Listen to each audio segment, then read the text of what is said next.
Howdy YouTube, Grizz here. My good cowboy buddy Chickasaw Bill was asking me about a project I'm working on, so I'm here to show you. Making some pistol racks, both for me and for giveaways for the Colorado State Championship SAS match coming up here in a little over a week. So anyway, let's get to it. I started out by picking some wood from the racks, because I'm too broke to buy new wood and I just happen to have some. Next thing I did is I cross-cut it to length on the cross-cut sled there with a stop.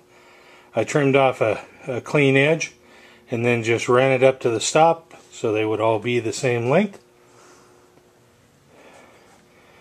Right there I have the bottoms of the racks and the tops, and as you can see from this one, the tops are going to have little notches for each gun and they will be 6-gun racks.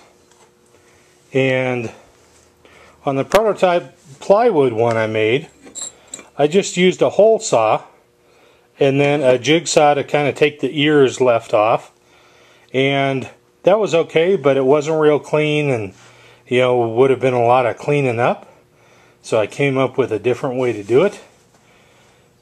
But there's just kind of a mock-up of what the rack is going to look like.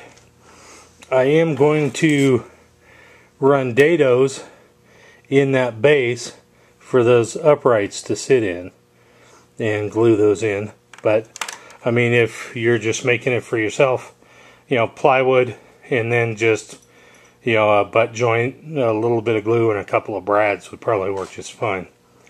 But I thought since we were giving them away for the state match, might want to make them a little bit nicer. Now to get those slots, I decided to go with a Forstner bit.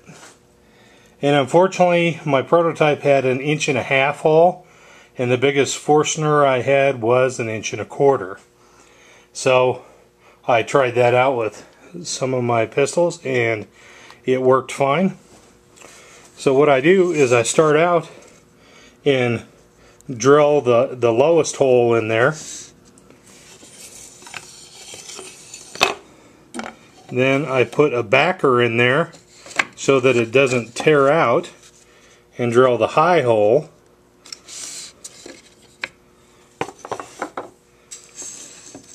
And then, keeping it square against my stop, I just slowly move it out and trim off the little ears, and it leaves a pretty good surface. I'll run it through the spindle sander just real quick, but I'm not overly worried about it being absolutely perfect. And the thing with setting up the drill press table like this is I can do one, flip it over, and do the other before I have to change my setup.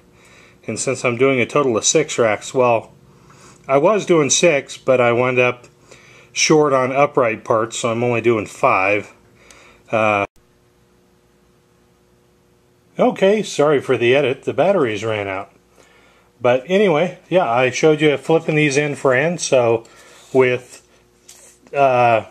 3 settings for my little fence here, I can do all 6 slots in here, and then we will a little bit of sanding, not too much. These aren't too fancy, they're going to sit in your safe and never be seen. So, and then a little bit of stain or some poly or varnish or something, and we will call them good.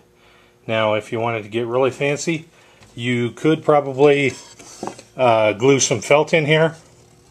I thought about it, but especially with the smaller notches, it may be a little bit tight for some pistols, and it'd just mean more work, and I'm running out of time. So anyway, there you go. That's kind of what I'm doing.